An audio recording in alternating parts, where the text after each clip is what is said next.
Bem, então agora a gente vai entrar na videoaula número 3, referente ao metabolismo de lipídios. Agora a gente vai falar um pouco a respeito do processo de transformação, produção de lipídios no nosso organismo. A gente sabe que um dos principais compostos que nosso organismo utiliza para engordar, para armazenar energia na forma de lipídios, é os carboidratos. Então a gente vai ver nessa videoaula como que o nosso organismo consegue transformar principalmente carboidratos, mas também pode ser proteínas e tudo mais, aminoácidos, em, em ácidos graxos e triacilglicerol. Ou seja, no mapa metabólico que a gente viu na aula anterior, na videoaula anterior, como que o nosso organismo quebra triacilglicerol, que é o lipídio de reserva, para formar acetil-CoA. Esse acetil-CoA entra no ciclo de Krebs e é oxidado até CO2. Então, isso aqui é o catabolismo, ou lipólise, no caso. É esse processo aqui. A gente tem a ativação, depois a beta-oxidação, que já acontece na mitocôndria, e vai para o ciclo de Krebs, o processo que a gente já viu lá nas oxidações biológicas.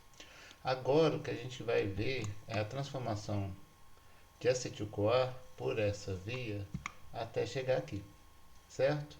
Vocês estão vendo que o caminho é parecido, se precisar virar fosfolipídios para a composição das membranas, acaba sendo a mesma rota.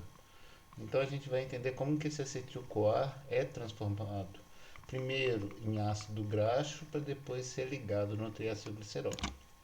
Antes disso, a gente precisa falar de uma parte importante do metabolismo de lipídios que a gente chama de cetogênese. O que é cetogênese? Cetogênese vem de gênese é a origem, certo? E certo corpos cetônicos. Os corpos cetônicos do nosso organismo são três: beta-hidroxibutirato, acetona e acetoacetato, certo? Bom, vocês estão vendo que eles estão em azul aqui também por causa de fazer parte do metabolismo de lipídios. A origem deles, se a gente pegar aqui os três e seguir a setinha no sentido contrário, a gente vê que é acetil-CoA. E a gente vai entender que a principal acetil-CoA, a principal fonte desse acetil-CoA para a síntese desses corpos cetônicos, acaba sendo os ácidos graxos. Então, essa parte ela é importante principalmente em alguns casos específicos, tipo diabetes. Por que no diabetes ela é importante? Porque o camarada que é diabético, apesar dele ter muita glicose na corrente sanguínea, ele tem dificuldade em internalizar essa glicose. Então essa glicose não entra dentro da célula facilmente. Apesar do diagnóstico do diabetes ser excesso de glicose, essa glicose não está disponível onde a gente viu que ela pode ser transformada em energia, que é no interior da célula. Ela está nos líquidos extracelulares. Bom, se eu não tenho glicose dentro da célula, automaticamente a gente tem que pensar, a glicose faz falta para quê? Para gerar piruvato. Esse piruvato, para abastecer o ciclo de Krebs, ele pode tanto virar acetil-CoA para ser quebrado, quanto ele pode virar oxalacetato. Quando a gente falou essa segunda reação aqui, é uma reação da gliconeogênese. Uma das funções que a gente falou da gliconeogênese é essa aqui, ó, abastecer o ciclo de Krebs quando a gente tiver aquele caminhão de acetil-CoA chegando. Então, se eu não tenho glicose dentro da célula, eu não vou ter como colocar esse oxalacetato em condições iguais para queimar a quantidade de acetil-CoA que vem dos ácidos graxos. É como se a gente tivesse uma defasagem aqui em termos de quantidade de acetil-CoA que a gente obtém a partir dos ácidos graxos em relação ao que a célula é capaz de queimar, porque tem pouco oxalacetato, porque não tem glicose. Então, nessas condições, eu vou ter excesso de acetil-CoA, falta de oxalacetato, apesar da célula estar precisando de energia, certo? Eu não tô nessa situação falando que o ciclo de Krebs não está funcionando por causa de excesso de energia. Eu estou falando que ele está funcionando de forma inadequada por falta de oxalacetato. Então são motivos diferentes. Nessas condições, vai ter um excesso de acetil-CoA. Bom, o fígado, e somente o fígado, é capaz de transformar esse excesso de acetil-CoA em condições onde há falta de energia em corpos cetônicos. Então, o que ele vai fazer com esse acetil-CoA? Transformar ele em hidroximetilglutaril-CoA, certo? Que é um composto intermediário. Esse aqui é quebrado em acetoacetato e aí se transforma em beta-hidroxibutirato e acetona. Para que acontece isso aqui? Bom, primeira coisa, a gente tem que entender que nessas condições, o principal fornecimento de energia da célula, que é a glicose, está ausente. Então a célula, de uma forma geral, está precisando de energia. É como se a gente estivesse em jejum. Um jejum muito prolongado vai fazer a mesma situação. Ou seja, o que é o jejum muito prolongado? A gente acaba com os estoques de glicose no nosso organismo, o glicogênio vai acabando aos poucos e a gente vai chegar nessa situação. Que situação? Na falta de oxalacetato para a quantidade de acetil-CoA que a gente está produzindo a partir da lipólise. Mesmo o organismo precisando de energia. Então ele continua precisando de energia. O fígado, nessa situação, ele entende o quê? Que o acetil-CoA em excesso, o acetil-CoA em excesso não está sendo queimado, mas ele pode ser transformado em corpos cetônicos. Qual a função desses corpos cetônicos? Bom, a origem deles é gordura. Se está faltando glicose para o fígado, possivelmente está faltando glicose para todos os tecidos do corpo. Então, o fígado tem a função que, com excesso de acetil-CoA, transformar em corpos cetônicos, esses acetil-CoA em corpos cetônicos, para abastecer principalmente o sistema nervoso central. Por quê, professor? Por que a gente tem o fígado tem essa função? Porque esses três componentes aqui, e aí é diferente, porque vocês vão ver no livro que a acetona não faz parte, a gente não vai ver como ela é quebrada, porque ela é volátil e acaba a gente exalando isso pelo pulmão, eliminando isso do nosso organismo pelo pulmão e pelos rins. Então a gente perde parte da energia na forma de acetona. Mas o aceto e o acetato e o beta-hidroxibutirato são solúveis e ficam circulando na corrente sanguínea. A hora que eles chegarem no sistema nervoso central, eles conseguem fornecer energia, eles conseguem entrar, eles conseguem atravessar a barreira hematoencefálica, coisa que o ácido graxo não consegue. Então, o que a gente faz dessa forma assim? Bom, vamos lá. A gente não tem glicose. Os níveis de glicose na nossa corrente sanguínea estão baixos. Segundo, a gente continua tendo lipídios. Por mais que a gente fique muito tempo sem se alimentar, a reserva principal nossa, em termos energéticos, é de lipídios. Esses lipídios geram ácidos graxos. Os ácidos graxos não conseguem atravessar a barreira hematoencefálica, então não servem de energia para o sistema nervoso central, que depende da glicose, que está embaixo. Então, adianta a gente armazenar energia na forma de ácidos graxos, sendo que o nosso sistema nervoso central, que é o principal sistema do organismo, não consegue utilizar?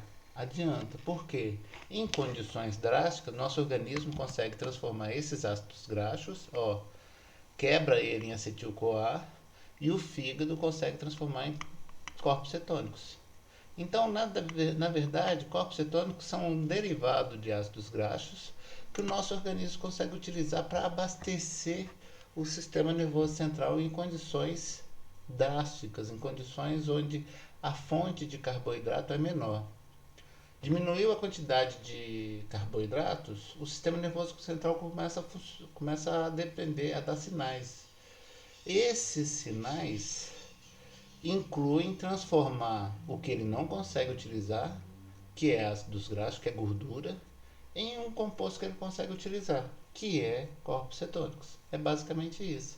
Eu não tenho glicose, e não consigo utilizar ácidos graxos. Mas eu consigo transformar ácidos graxos em corpos cetônicos. Então são três condições onde isso acontece principalmente. Quais são as condições? Diabetes, que é uma condição patológica, onde a glicose não consegue entrar, certo? Jejum prolongado, e aí a gente fala prolongado é 8 horas, 10 horas, não. Quanto mais tempo for ficando em jejum, o organismo for ficando em jejum, mais ele vai dependendo dessa via. E por último, quando o pessoal faz as dietas loucas que corta carboidrato, certo? Nessas condições, gente, tem um sinal muito claro do organismo entrar em cetogênese, que é por causa desse indivíduo aqui, ó, da cetona. Não sei se vocês conhecem alguém que tenha diabetes. Geralmente essas pessoas que têm diabetes que não está compensado, não está tratado, ou seja, entra em condições mais agudas de falta de energia intracelular. Nessas condições a pessoa aumenta a produção de acetona, e essa acetona ela começa a sair do organismo pelo próprio pulmão. Então, quanto maior for o tempo que está acontecendo a cetogênese, mais essa pessoa vai ter o que eles chamam de hálito cetônico. É cheiro de acetona mesmo, essa acetona que as meninas usam para limpar as unhas, removedor de esmalte e tudo mais. Então, isso aí é um sinal. Se a pessoa fica muito tempo em jejum, às vezes 12 horas, 15 horas, sem comer nada, essas dietas loucas onde o camarada faz jejum intermitente e tudo mais, no final a pessoa pode começar a emitir um hálito cetônico. E nada mais é do que uma resposta do organismo à falta de carboidratos intracelular, certo? Tem lipídio? Tem, mas ela tem que transformar em compostos que o sistema nervoso central consiga utilizar. É só o sistema nervoso que utiliza corpos cetônicos? Não. Mas a finalidade é basicamente abastecer o sistema nervoso central. Por quê? Porque os outros tecidos conseguem utilizar ácido graxo. Isso aqui, ó, se chegar nos outros tecidos, ele consegue transformar em acetil-CoA, ciclo de Krebs, e vai obter energia. Agora, o ácido graxo não serve para o sistema nervoso central. Não entra lá. Agora, esses aqui entram. Certo? Então, agora a gente vai ver como é que é a cetogênese de uma forma geral, antes de falar da lipogênese. Então, vamos lá. Essa aqui é a rota, certo? Tem um monte de nome mais complexo. Mas, olha, ácidos graxos livres, a gente vai quebrar, vai ativar ele aqui, ó, pela acetil-CoA sintetase a acetil-CoA. Em condições oxidativas, ou seja, em condições nas quais a gente precisa de obter energia, esse acetil-CoA vai ser destinado à beta-oxidação. Vai te quebrando acetil-CoA, acetil-CoA, acetil-CoA, vai saindo, e no final forma, por exemplo, de 16. Vai quebrando de 2 em 2, aí chega no final tem o acetoacetil-CoA. O que é o acetoacetil-CoA? É simplesmente os 4 carbonos finais dessa cadeia que ficaram lá, certo? Bom, se a gente quebrar isso aí, forma 2 moléculas de acetil-CoA. O destino disso, em condições onde você tem oxalacetato suficiente, é o ciclo de Krebs gerar energia pelo processo de respiração que a gente viu. Vai transformar esse acetil-CoA, que são 2 carbonos, em 2 CO2. Esse é o destino mais comum. Se eu não tiver oxalacetato, é um sinal que eu não tenho carboidratos para abastecer esse ciclo de Krebs. Nessas circunstâncias, o acetil-CoA começa a acumular. Ele pode simplesmente parar, por causa de excesso, ele para essa enzima aqui e começa a acumular acetoacetil-CoA. Os dois juntos formam o HMG-CoA, que é o precursor do o primeiro precursor desses corpos cetônicos. Bom, a partir desse HMG-CoA vem uma liase que forma acetoacetato, e esse acetoacetato, a partir de uma hidrogenação, forma beta-hidroxibutirato, certo? Então isso acontece assim, ó, na mitocôndria, dentro da mitocôndria, O acetil-CoA, todo ele da beta-oxidação é produzido na mitocôndria. Então vai chegar a 2-acetil, certo? Esses 2-acetil se juntam, formam aceto-acetil, HMG-CoA. Aqui a gente já quebra, vira acetil, esse acetil volta para cá e acetoacetato. Bom, se você descarboxilar o acetoacetato, vira acetona, é exalado.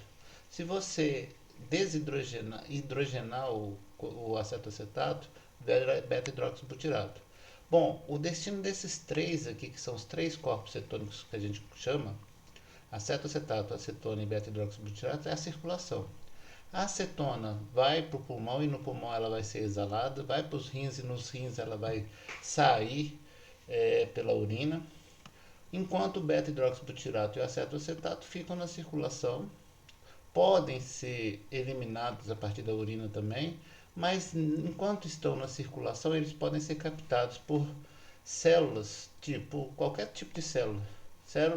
Cérebro, músculo e coração são os principais tecidos abastecidos pelos corpos cetônicos. Bom, quando entra, vocês estão vendo aqui, ó, a gente não fala da acetona entrando aqui, ó, porque significa muito pouco. A gente fala do beta-hidroxibutirato ou do acetoacetato, que já entra aqui. Lá dentro da mitocôndria desses tecidos extrahepáticos, o acetoacetato vira acetoacetil-CoA, acetil-CoA e abastece o ciclo de Krebs. Ou seja, o fígado está funcionando como uma máquina transformadora de ácidos graxos em compostos que podem ser utilizados pelos outros tecidos. Então ele abastece em termos energéticos os outros tecidos a partir dos lipídios. Isso aqui é importantíssimo, volto a dizer, em situações onde a quantidade de carboidratos dentro da célula é baixa, certo? Com a característica seguinte, por exemplo, aqui a gente está falando de cérebro que não usa ácidos graxos. Músculo e coração podem usar ácidos graxos. Mas quando a gente começa a utilizar corpos cetônicos, a quantidade de acetil-CoA que entra para abastecer o ciclo de Krebs é menor do que se a gente pensar no ácido graxo. Por exemplo, qualquer um desses corpos cetônicos aqui tem 4 carbonos, acetoacetato 4 carbonos, ou seja, vai gerar 2 acetil-CoA. Enquanto que se o músculo e o coração for quebrar ácido graxo, ele vai depender da glicose interna. Por que ele vai depender? Porque um ácido graxo normal de 16 carbonos gera 8 acetil-CoA. Aqui a gente está falando de uma molécula que gera 2 e fornece energia, entenderam? Então dá essa modificação na demanda, na utilização de carboidratos. Então, corpos cetônicos, para você oxidar, demanda carboidrato, demanda em quantidade menor do que quando a gente fala que para a gente quebrar ácidos graxos, a gente também precisa de carboidrato. Então é basicamente isso aqui, ó. No hepatócito, no fígado, os ácidos graxos são quebrados a acetil-CoA. Como o ciclo de Krebs está vazio, certo? Os acetil-CoA são destinados à formação dos corpos cetônicos. Bom, esse slide aqui tem uma outra informação para a gente. Como que a gente liga a lipólise com a gliconeogênese? Por que a gente tem que ligar a lipólise, onde a gente faz geralmente a quebra de lipídios quando o nosso organismo precisa de energia, com a gliconeogênese, que só acontece quando tem excesso de energia. Bom, o hepatócito, ele meio que organiza isso, meio que organiza esses processos. Os dois, tanto a conformação de corpos cetônicos quanto a formação de glicose, acontece no hepatócito. Bom, em quais condições que a gente falou que isso aí acontece? Bom, a gliconeogênese acontece quando a pessoa está em jejum. A lipólise e a cetogênese acontece quando a pessoa está em jejum. A lipólise é a origem de ácidos graxos. A gliconeogênese é produção de glicose, só que a gente não consegue utilizar ácidos graxos para produzir glicose. Então, nessas condições, o principal hormônio que faz isso chama-se glucagon. O glucagon estimula o nosso fígado a utilizar o oxalacetato para formar glicose. Aqui o oxalacetato, aquele que veio dos aminoácidos, aquele que veio a partir do lactato, aquele que veio a partir de lactato e aminoácidos glicogênicos. Então, de uma forma geral, a gente esvazia a quantidade de oxalacetato que tem, que está abastecendo o ciclo de Krebs. Isso dificulta o ciclo de Krebs a funcionar. E isso é estimulado quando o hepatócito está em gliconeogênese, ou seja, estimulado pelo glucagon. Bom, nessas circunstâncias acentua a quantidade de acetil-CoA. Por quê? Porque o glucagon também faz com que os ácidos graxos sejam quebrados. A gente está em jejum, o que a gente vai fazer? Retirar o que a gente armazenou em termos energéticos. A principal moeda energética que a gente armazenou foi os ácidos graxos.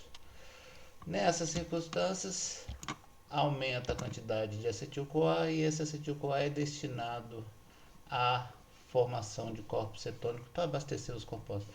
Então isso aqui, gente, ó, é uma forma de fornecer energia para os tecidos extrahepáticos, assim como isso aqui, que é a gliconeogênese, também fornece energia para os tecidos extrahepáticos. Então, tanto a cetogênese quanto a gliconeogênese acontecem principalmente durante o jejum. Em condições patológicas também a gente faz isso. Quais condições patológicas? Se os carboidratos não entram, esse tecido fica o tempo todo tentando produzir glicose. Fica em gliconeogênese o tempo todo. Certo? Bom, agora a gente vai ver. Então olha só, guardem essa parte. São 3 situações onde a gente precisa, o nosso organismo entra em processo de cetogênese. Jejum prolongado, dietas com baixa quantidade de carboidratos e processo patológico conhecido como diabetes. Essas condições, o acetil-CoA produzido no fígado é destinado à produção de corpos cetônicos, é a transformação de ácidos graxos em corpos cetônicos para abastecer os tecidos extrahepáticos. Bom, agora a gente vai ver condições anabólicas. O que são condições anabólicas? Aquelas condições onde o nosso organismo tem excesso de energia. E nessas situações, se ele está com excesso de energia, se ele acabou de almoçar e foi dar aquela dormidinha, está gastando pouca energia, nada mais certo do que a gente armazenar essa energia. Como que o nosso organismo, os animais armazenam energia? Principalmente na forma de lipídios. E para isso a gente vai entender o reverso da beta-oxidação, que é o processo de biossíntese de ácidos graxos, que a gente vai entender a lipogênese. Bom, vamos lá. O principal componente, esse slide aqui mostra para a gente agora como estão ligados, como estão compartimentalizados alguns desses processos. Quando eu falei para vocês que a gliconeogênese, parte dela acontece, por exemplo, a transformação de piruvato em oxalacetato, oxalacetato malato, volta, aí o malato sai da mitocôndria, a gente falou, olha, o oxalacetato não pode sair da mitocôndria. Essas reações, piruvato, oxalacetato, malato, acontecem na mitocôndria e o malato tem que sair porque lá fora, no citoplasma, é que tem as enzimas que convertem o malato depois em glicose. Então a gente vê que tem uma compartimentalização. Tem enzimas que só tem aqui dentro, tem enzimas que só existem aqui fora. Todo o processo de quebra dos ácidos graxos, a exceto da ativação, a ativação é transformar o ácido graxo em acetil-CoA. Aí essa coenzima sai para entrar a carnitina e para ser transportado para dentro da mitocôndria. Todo esse processo depois acontece aqui, ó. A beta-oxidação acontece aqui na mitocôndria. E agora a gente vai ver que a síntese é do lado de fora, certo? Então esse slide mostra bem essa compartimentalização. O que acontece, quais são as etapas que vêm do interior da mitocôndria e quais são as etapas que acontecem no exterior da mitocôndria. Bom, acetil-CoA acaba sendo o principal composto destinado à síntese de ácido graxo. O acetil-CoA, qual que é a origem dele? Ou piruvato, ou aminoácidos, ou ácidos graxos. Bom, a gente está pensando em sintetizar ácidos graxos. Então não tem sentido eu ter ácido graxo aqui, produzir aquele caminhão de acetil-CoA e geralmente transferir esse acetil-CoA para o lado de fora para transformar em ácido graxo. Era ácido graxo aqui dentro, virou ácido graxo aqui fora. Não chegou em lugar nenhum. Então, gente, a lipólise acontece quando? Quando a pessoa está em jejum. Quando a pessoa está precisando retirar aquela energia que foi armazenada. A lipogênese, que é o que a gente vai ver agora, acontece quando? Quando a pessoa acabou de se alimentar. Então, o acetil-CoA que a gente vai ver, que ele precisa sair de dentro da mitocôndria, não pode vir dos ácidos graxos. Tem que vir de quê? Pode vir de aminoácidos, pode vir do piruvato, e aí o piruvato vem principalmente dos carboidratos. Então vamos lá. Nessas condições, nessa situação onde a gente quer armazenar, primeira coisa que tem que ter é excesso de energia. Então a energia não pode ser problema aqui. Você não pode estar correndo e gastando todo o ATP para fazer a actina e miosina deslizar uma sobre a outra para fazer contração muscular. Você tem que estar em situações onde o seu corpo esteja abastecido de energia, o tanque esteja cheio. Então o piruvato, ele pode dar origem tanto ao oxalacetato quanto ao acetil-CoA. Cada molécula de glicose quebrada vai gerar dois piruvatos, um pode virar acetil-CoA e o outro oxalacetato. Fonte principal é os carboidratos, mas é só eles? Não, tem aminoácido que gera direto acetil-CoA. Tem aminoácido que gera piruvato e esse piruvato pode ser transformado em acetil-CoA. Então, beleza. Nessas condições, a gente tem um equilíbrio da quantidade de acetil-CoA para oxalacetato. Nenhum dos dois está em falta.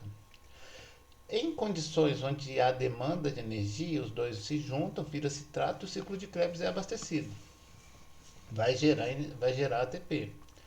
O que a gente está falando aqui é que isso não precisa acontecer. Por quê? O tanque está cheio. A célula não está precisando de energia, não está precisando transformar isso em ATP. Ah, então por que continua a chegar? Porque a gente comeu a mais. Entendeu? Porque a gente, ao invés de comer só uma fatia de pão, a gente comeu 2 pães de 50 gramas. 2 pães de 50 gramas geram bastante carboidrato. Esses carboidratos vão entrar no nosso corrente sanguíneo e vão ser distribuídos às células. Vão ser transformados, o excesso desses carboidratos vão ser transformados em piruvato e acetil-CoA.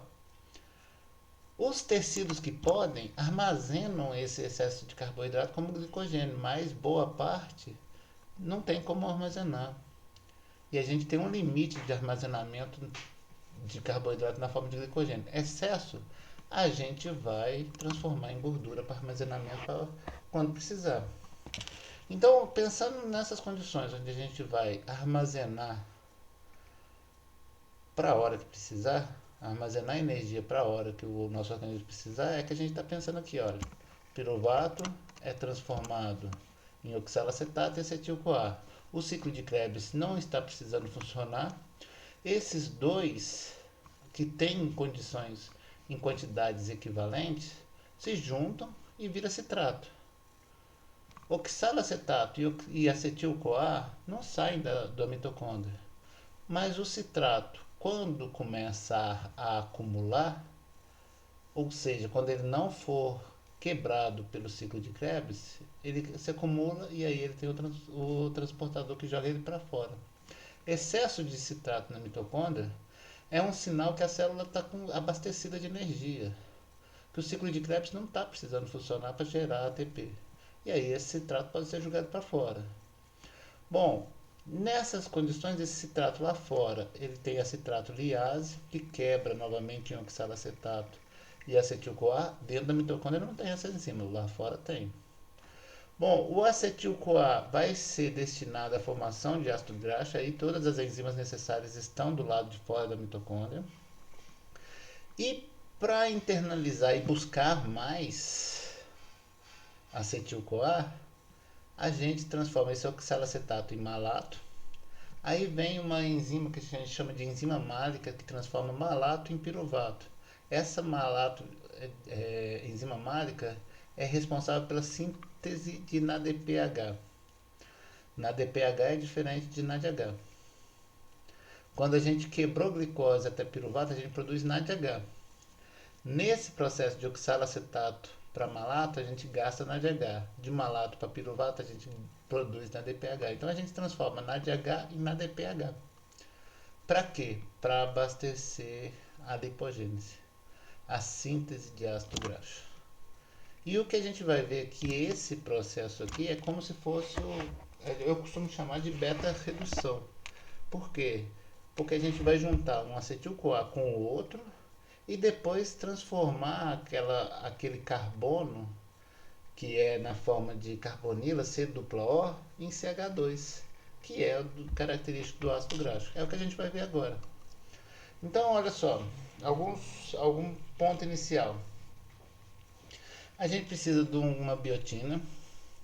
Biotina ela é necessária como um carreador de CO2, ou seja, qualquer reação de carboxilação acaba dependendo da biotina. A gente já viu essa biotina sendo necessária lá na transformação de piruvato para oxalacetato. Agora a gente simplesmente quer transformar acetil-CoA, que tem 2 carbonos, em malonil-CoA, que tem 3 carbonos. É uma ativação dessa molécula aqui para que ela possa fazer ligação com outra molécula de acetil-CoA. Então, o que a gente está fazendo desse jeito? A gente gasta energia. Ó. Por que precisa de ATP? Por que a célula precisa estar de tanque cheio? Porque esse processo vai gastar energia. Que energia é essa? A energia que vai ficar armazenada para quando a gente precisar. Então, olha só. Primeira, a gente carboxila a biotina, gasta energia.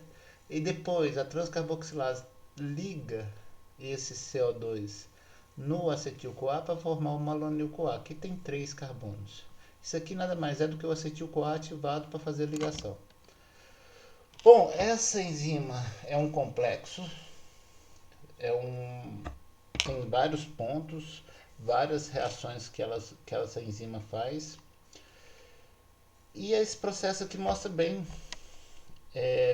o que acontece, como que vai acontecer. Olha só, a glicose entra na célula, vamos pensar no fígado. Isso aqui vai acontecer tanto no fígado quanto no tecido adiposo, gente. A glicose entra na célula, ela é quebrada em 2 piruvatos. Esse piruvato entra na mitocôndria. No mitocôndria, um é transformado em acetil-CoA, o outro é transformado em oxalacetato. Nesse processo aqui, ó, de glicose para piruvato, a gente produz NADH. Aqui a gente gasta ATP para transformar piruvato em oxalacetato, e aqui para acetil-CoA a gente produz NADH.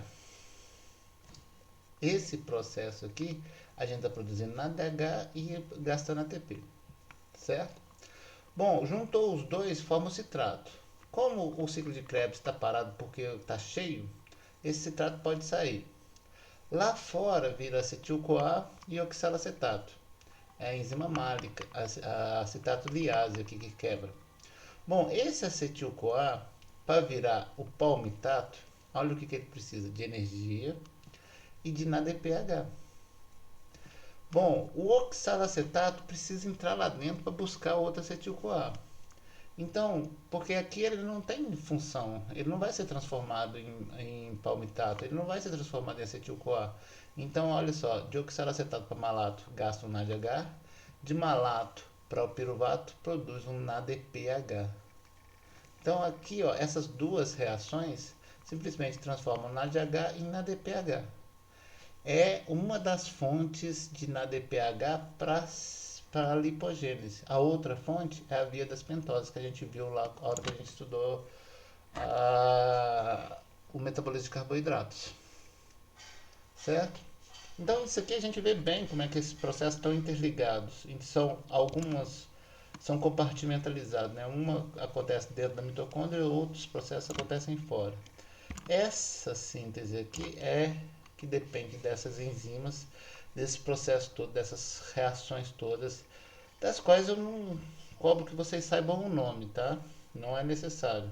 As partes principais a gente vai falar mostrando para vocês aqui. Bom, no mapa metabólico de vocês, vou voltar aqui no mapa metabólico para mostrar, olha. Vocês estão vendo aqui o acetil-CoA, que é a fonte. Não pode vir aqui dos ácidos graxos, tem que vir da glicose ou de aminoácidos. Por quê? Porque o destino desse acetil-CoA é ácidos graxos. Então, quebrar ácido graxo, transformar em acetil-CoA e pegar esse acetil-CoA e transformar em ácido graxo é uma coisa meio burra, né? Não tem muito sentido. Então a gente não faz isso. A fonte desse acetil-CoA é principalmente glicose. Glicose, piruvato. Um piruvato vira oxalacetato, outro piruvato vira acetil-CoA, os dois viram citrato. O citrato não entra no ciclo de Krebs porque o ciclo de Krebs não está precisando funcionar, sai da mitocôndria, lá fora ele vira isso aqui de novo. Bom, daqui para cá vocês estão vendo, olha, acetil-CoA vira malonil-CoA e entra CO2. Aqui a gente gasta um ATP. E por outro lado, vira acetil-KS. Esse KS, ACP, que a gente está aqui, são partes da enzima que vai fazer essa ligação e juntar o malonil com o acetil para virar acetoacetil. Acetoacetil é 4 carbonos, acetil tem 2 carbonos, o malonil veio de um acetil de 2 carbonos mais um HCO3, que é o bicarbonato, que é mais um carbono, ou seja, ele tem 3 carbonos.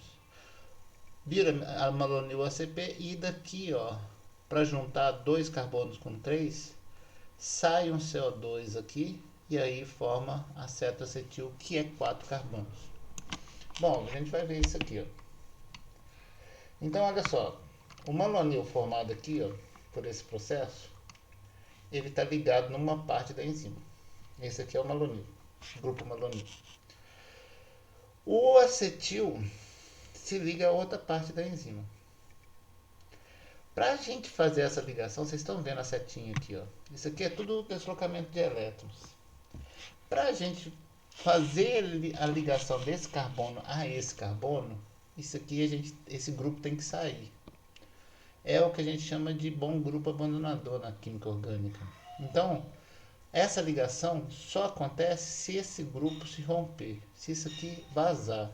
Então, a gente transformou o acetil num malonil simplesmente para ativar esse carbono e permitir que ele fizesse essa ligação. Então, a primeira reação é uma condensação. É a ligação desse aceto, desses 2 carbonos que vêm do malonil, a esses 2 carbonos que vêm de um acetil. Beleza? Então, é a condensação. Sai um CO2 e aí, olha, é isso que eu estou falando para vocês. Aqui a gente tinha 2 carbonos, passamos a ter 4 carbonos. Com a diferença seguinte, que esse aqui é o carbono alfa, esse aqui é o carbono beta. Ele está oxidado. Tem 2 ligações com oxigênio. O que a gente precisa? Transformar ele em CH2. Ou seja, fazer uma beta redução. Mais ou menos o contrário do que fez na beta oxidação, com algumas diferenças. Então, a primeira reação é uma condensação. Depois, a gente vai ter uma redução desse carbono beta. Para a gente ter essa redução, a gente gasta NADPH. Não serve o NADH, a gente tem que ter uma fonte de NADPH. Aí ele hidrogena isso aqui e forma essa estrutura. A terceira reação, a gente tira a água. Então a gente tinha essa estrutura, a gente tira a água, forma essa dupla ligação. E depois vem uma outra redução, e aí sim, a gente tem um grupo acila. O que é um grupo acila? C dupla O carbono e hidrogênio para o resto da cadeia. Isso aqui é a base do ácido graxo. Só que um ácido graxo costuma ter essa estrutura de 16 carbonos. Então o que vai acontecer de novo? Vai vir mais uma malonil se ligar aqui. Aqui, ao invés de a gente ter o grupo acetil, a gente vai ter esse grupo aqui, certo? Com 4 carbonos ligados aqui, passa daqui para cá. Bom, vem outro malonil, liga de novo, faz todas essas reações e aí a gente tem essa estrutura com mais 2 carbonos. Então isso aí, gente, é um processo cíclico. Olha, quando a gente falou da beta-oxidação, a gente tinha carbono beta estava aqui, ó. Primeiro processo era uma desidrogenação. Depois, uma hidratação. Da desidrogenação formava uma dupla ligação. Depois, uma hidratação. Depois, outra hidrogenação. E aí a gente quebrava. O que a gente está fazendo aqui? Olha, se a gente inverter aqui para cá, a gente tem uma desidrogenação. Aqui seria uma hidratação, o contrário do que a gente está vendo aqui. Aqui, outra hidrogenação. E aqui a quebra. O que a gente está fazendo? A gente está condensando, ligando. Na beta-oxidação quebrou. Aqui a gente está reduzindo. Na beta-oxidação desidrogenou. Aqui a gente está hidrogenando. Aqui a gente está desidratando. Na beta-oxidação a gente hidratou. E aqui a gente está reduzindo. Ali a gente. Aqui. Então é basicamente o contrário disso aqui. Dá pra gente ver aqui, ó. Malonil se liga. A gente tem a condensação. Depois entra na DPH, a gente hidrogena, desidrata, hidrogena de novo. E aí a gente tem essa estrutura aqui que já é o acil-CoA. Mas no caso aqui a gente não chama de acil-CoA, a gente chama de acil-ACP. Certo? Porque ele está ligado à enzima de síntese de ácidos graxos. Bom, o que vai fazer? Transferir do ACP para o KS. Certo? Transferiu, entra outro malonil na ACP e faz de novo. Então isso aqui vai acontecer quantas vezes? 7 vezes para formar uma molécula de 16 carbonos. É isso aqui, ó. Biossíntese do palmitato. Chama atenção para vocês que o acetil-CoA ele fica na extremidade da cadeia. Todos os outros 2 carbonos que vão sendo adicionados vêm na forma de malonil. Então, para cada 2 carbonos que a gente adiciona na cadeia do ácido graxo, a gente gasta esse ATP aqui, ó, para transformar acetil em malonil. Apesar de que a gente não vai estudar isso, esse balanço energético da síntese em relação à degradação, mas a gente pode ver que para a gente armazenar, a gente tem que ter energia. A gente tem que transformar acetil em malonil. Num ácido graxo de 16 carbonos, ó, 1, 2, 3, 4, 5, 6, 7. 7 acetil que entra na forma de malonil. Ou seja, aí só para montar esses 7 malonil a gente gastou 7 ATP. Certo? Bom, então no nosso organismo, de uma forma geral, a gente para no palmitato. Pode prolongar? Não é muito comum. Mas qualquer alongamento dessa cadeia aqui, qualquer aumento, acontece dentro do retículo endoplasmático. Qualquer dupla ligação que a gente consiga colocar aqui, acontece dentro do retículo endoplasmático. Esse aqui é o ácido graxo mais comum que a gente tem, que a gente armazena como forma de energia, 16 carbonos saturados. Mas às vezes a gente precisa de insaturações, aí tem enzimas próprias. Qualquer modificação nesse ácido graxo geralmente acontece dentro do retículo endoplasmático. Então, de uma forma geral, a gente pode ver que isso é bem compartimentalizado, certo? Essa compartimentalização ajuda no controle desses processos. Não tem sentido nenhum a célula quebrar ácido graxo e ao mesmo tempo ela sintetizar ácido graxo. Então isso tem que acontecer de forma separada. Primeiro, a síntese de ácido graxo. Qual que é o hormônio que favorece, que faz a lipogênese? Principalmente a insulina, que é aquele que a gente libera no nosso organismo, produz logo depois da alimentação. Então é o hormônio da satisfação, digamos assim. Você está cheio, está com a barriga cheia, aí a gente produz a insulina. A insulina faz com que a gente armazene a energia. Acabou de almoçar, bateu aquele prato de macarrão e deu aquela dormidinha, ali você está engordando, você está transformando aquele carboidrato que você acabou de ingerir em gordura para ser armazenado, principalmente pela ação da insulina. Em quais condições você vai quebrar, você vai fazer a lipólise? Aí sim a beta-oxidação vai estar ativa. Em condições onde você demanda energia. Você está correndo, você vai precisar do lipídio, da lipólise como fonte de energia. Você está em jejum prolongado, então ou é a adrenalina ou é o glucagon. A gente vai ver um conteúdo onde a gente, esses três hormônios, insulina, glucagon e adrenalina, a gente fala bastante deles, quais são os processos que eles, que eles ativam no nosso organismo. Além dessa compartimentalização que eu acabei de falar, a gente precisa entender a fonte de NADP. A transformação de malato em piruvato é uma fonte, a enzima málica é uma fonte de NADPH importante. Então ela participa do quê?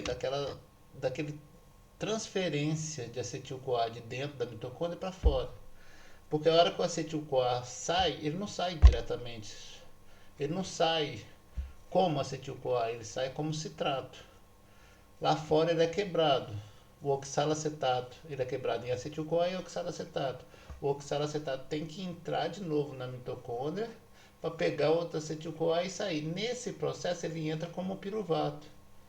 Então, aí a gente transforma na ADP, a transformação do oxalacetato em piruvato, a gente transforma na ADH e na DPH. Uma outra fonte muito importante é a via das pentoses, que a gente viu lá no metabolismo de carboidratos. Certo? Então, olha só, essa translocação de acetil-CoA no mitocôndria para o citoplasma é importante. Por que é importante? Nessas condições, olha só, tanto aminoácido quanto carboidrato gera acetil-CoA. Esse acetil-CoA precisa se juntar ao oxalacetato e vira citrato. Se o organismo estiver precisando de energia, o ciclo de Krebs vai estar funcionando. Se não, vai começar a acumular. Aí tem o transportador que joga ele para fora. Lá fora vira acetil-CoA, oxalacetato, malato, piruvato. Olha só a sequência dessas duas reações. NADH virou NADPH. Piruvato entra e aí vira oxalacetato lá dentro. Certo? Se o malato entrar diretamente, que ele também tem um transportador, ele não vira fonte de NADPH para síntese de lipídios. Então, essa via ela é estimulada nos tecidos que sintetizam ácidos graxos, tecido adiposo e fígado. Bom, isso aí é bem regulado, pessoal. Eu falei para vocês, principalmente os hormônios insulina, glucagon e adrenalina controlam essas vias. Bom, a citrato liase, que é responsável pela quebra de citrato em acetil-CoA e oxalacetato, ela é ativada pela insulina. Isso quer dizer o quê? Que essa enzima de transformação de citrato em acetil-CoA no lado extracelular, do lado extramitocondrial, no citoplasma da célula, acontece quando a gente vai ter síntese de ácidos graxos. Por outro lado, glucagon e adrenalina, olha aqui, ó, eles inibem principalmente a transformação de acetil-CoA em malonil-CoA. Certo? Então isso aqui é tudo regulado, gente. Para que não aconteça na nossa célula produção de excesso de ácidos graxos e nem quebra excessiva de ácidos graxos, que os dois não aconteçam simultaneamente. Bom, o palmitato é a base. Como eu falei para vocês, se a gente precisar aumentar o tamanho, isso aqui acontece já no retículo endoplasmático das células. Com o detalhe o seguinte, o último carbono que a gente consegue colocar em saturações, dupla ligação, é o carbono 9. Quando a gente entra nas classes ômega 3, ômega 6, olha, o ômega 6 é um ácido graxo de 18 carbonos, onde a primeira insaturação é no carbono 12, ou seja, 18 menos 12, 6. É no carbono ômega 6. Do final para o começo é o sexto carbono do final para o começo da cadeia. Isso aqui a gente não tem a capacidade de colocar essa dupla ligação. O ômega 3 é 18 com 3 duplas ligação, onde a última é no carbono 15. 18 menos 15 é 3. Ou seja, a gente não tem como colocar essa dupla ligação. A gente não tem enzima que faça essa ligação além do carbono 9. Então isso aqui acontece somente em plantas, ó, esse processo aqui. Tanto o ômega 3 quanto o ômega 6, como a gente não é capaz de sintetizar e são necessários principalmente para a síntese de ácido araquidônico, que vai dar origem aos icosanoides, que é a prostaglandina, leucotrienos, agentes pró-inflamatórios, tanto o ômega 3 como o ômega 6, a gente costuma falar que são ácidos graxos essenciais. Porque a gente depende do fornecimento deles a partir da dieta. A gente não tem capacidade de produzir. Nós, organismos humanos e animais, de uma forma geral, não conseguimos utilizar. Bom, mas a gente consegue bastante disso na dieta. Principalmente a partir de peixes e tudo mais que consomem muito algas.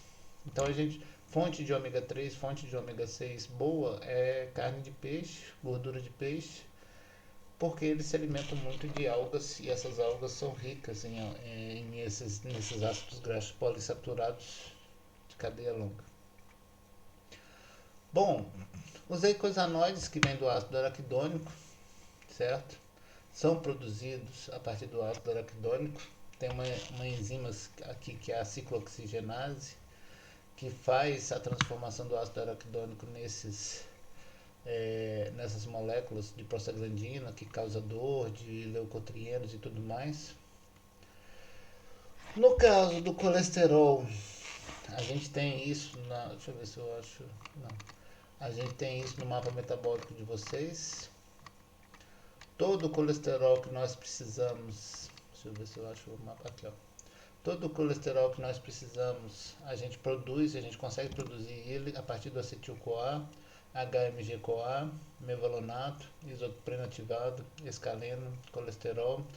E eu chamo a atenção para a importância do colesterol, tanto na composição de hormônios esteroidais, como são os hormônios sexuais e tudo mais, testosterona, aldosterona, corticoide, estradiol, como os ácidos biliares, para auxiliar no processo digestório.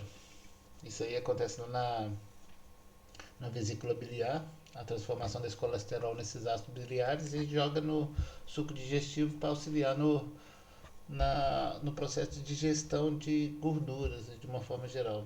Além disso, o colesterol está bem presente nas membranas. O que eu costumo falar é que assim, boa parte do colesterol que nós precisamos, que o nosso organismo precisa, a gente consegue produzir por essa rota. Ah, professor, é a mesma rota da síntese dos corpos cetônicos, né? Bom, essa enzima de transformação de acetil-CoA em HMG-CoA é. Só que essa via é ativada principalmente no fígado, em condições onde há necessidade de síntese de colesterol. Quando a gente fala que o indivíduo está com colesterol alto, a gente precisa controlar, a gente geralmente controla. Tem como a gente controlar essa síntese interna? Tem. A gente tem inibidores aqui, principalmente as estatinas. inibem algumas dessas enzimas. Mas o mais comum é a gente reduzir na dieta, reduzir a absorção. A gente não precisa de ingerir colesterol na dieta. Só que por mais magra que seja a carne, gordura animal vem com colesterol. Gordura vegetal não tem colesterol, pessoal. Gordura vegetal, margarina vegetal, óleo de soja, óleo de girassol, nada disso fornece colesterol pra gente. Tudo isso é vegetal. Agora, tudo que é de fonte animal, aí vem com colesterol. Então, as rotas metabólicas são essas aqui, ó. A partir do acetil-CoA, do acetato, né? Vira merodalonato, ativa isso aqui, chama-se isso aqui de isopreno ativado. Isso aqui a gente gasta ATP, gente, certo? Esse isopreno ativado vai se juntando um ao outro e forma o escaleno.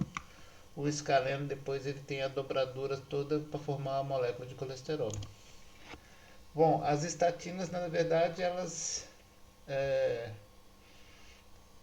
são moléculas que inibem a transformação do mevalonato em isopreno ativado, inibe essa fosforilação aqui.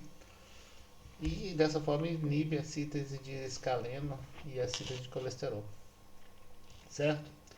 Bom, pessoal, para o nosso curso é importante que a gente entenda essas.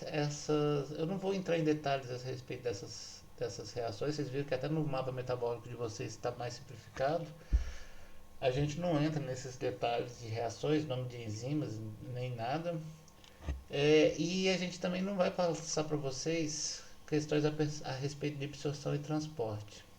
Isso aqui a gente dá mais enfoque quando a gente dá aula para nutrição, porque aqui a gente fala dos colesteróis bons, dos colesteróis ruins e tudo mais, que não é uma carinha, um colesterol malvado. O colesterol é o mesmo, é só a forma como eles são transportados no nosso organismo.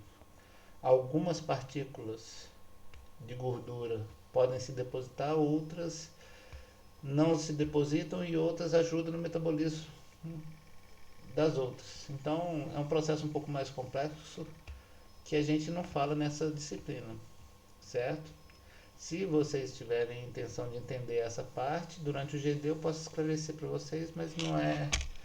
Eu geralmente não cobro disso para os cursos de educação física e fisioterapia. Bom, assim a gente encerra o metabolismo de lipídios. Próxima parte, metabolismo de compostos nitrogenados. E a gente vai chegando ao final da nossa disciplina. Tá certo? Um abraço.